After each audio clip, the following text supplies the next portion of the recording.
हो बरिसवा के बाद हे सैया कुंभ मेला देखाई द।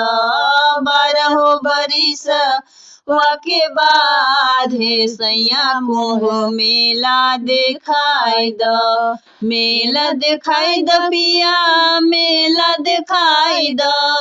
मेला देखाई द पिया मेला देखाई द। संगम त्रिवेणी सोहे घाट हे सैया कुंभ मेला देखाई द। संगम त्रिवेणी सोहे घाट हे सैया कुंभ मेला देखाई द। संगम त्रिवेणी सोहे घाट हे सैया हमके ओइजा घुमाई द। संगम त्रिवेणी सोहे घाट हे सैया हमके ओइजा घुमाई द।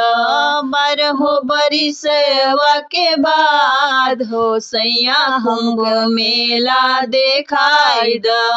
बारहो बरिसवा के बाद हे सैया हमके कुंभ घुमाई द। कुंभ घुमाई द हमके मेला घुमाई द। कुंभ घुमाई द हमके मेला घुमाई द। बारहो बरिसवा के बाद हे सैया हमको मेला घुमाई द। बारहो बरिसवा के बाद हे सैया हमके मेला घुमाई द। ओही मेलवा के बाटे बहुते बखान हो। ओही मेलवा के बाटे बहुते बखान हो। गंगा जी के पनिया में होई स्नान हो। गंगा जी के पनिया में होई स्नान हो। आई जे के चाहे आशीर्वाद हे सैया चल पौआ छुआई द। माई जे के चाहे आशीर्वाद हे सैया चल पौआ छुआई द। बारहो बरिसवा के बाद हे सैया हमके मेला घुमाई द। बारहो बरिसवा के बाद हे सैया हमके कुंभ घुमाई द। कुंभ घुमाई द तनी मेला देखाई द। कुंभ घुमाई द तनी मेला देखाई द। बारहो बरिसवा के बाद हे सैया हमके मेला घुमाई द। बारहो बरिसवा के बाद पिया हमके मेंघा घुमाई द।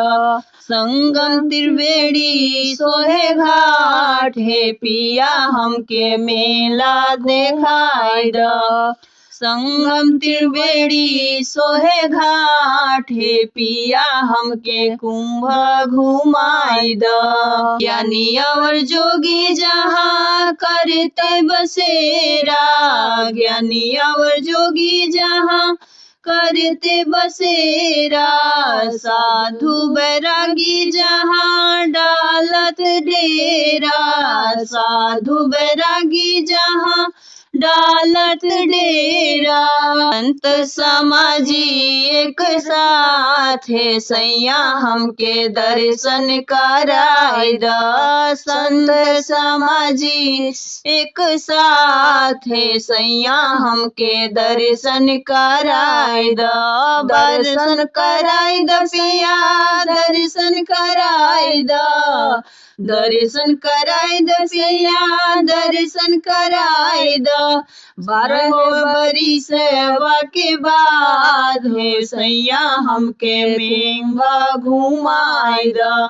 बारहो बरिसवा के बाद हे सैया हमके मेला घुमाई द। बड़ी है पुरानी बाटे उहाँ के कहानिया। डुबकी लगावे जहाँ पुरखा पुरनिया। बड़ी हो पुरानी बाटे वही के कहानिया, डुबकी लगावे जहाँ पुरख पुरनिया। हमहु करबी अरदास सैया हमके मनसा पुराई द, हमहु करबी अरदास सैया हमके मनसा पुराई द। मनसा पुराई द सही मनसा पुराई द, मनसा पुराई द तनी मनसा पुराई द। बारहो बरी सेवा के बाद हे सैया कुंभ मेला घुमाई द, बारहो बरी सेवा के बाद हे सैया कुंभ मेला घुमाई द। मेला घुमाई द हैया मेला घुमाई द, मेला घुमाई द सैया मेला घुमाई द। संगम त्रिवेणी सोहे घाट हे सैया कुंभ मेला घुमाई द, संगम त्रिवेणी सोहे घाट हे सैया हमके मेला घुमाई द। संगम त्रिवेणी सोहे घाट हे सैया कुंभ मेला घुमाई द।